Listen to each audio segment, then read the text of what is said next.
Ang pagiging kamarero ay debosyon.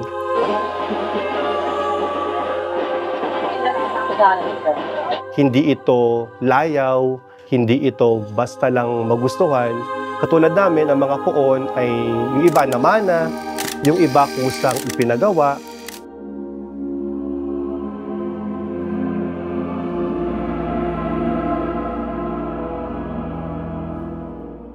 Kaakibat nito ang malaking responsibilidad.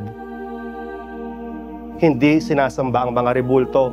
Ito ay paalala sa ating lahat na meron tayong Panginoon, may mga imahe na nabuhay noong unang panahon na ngayon tinutularan natin.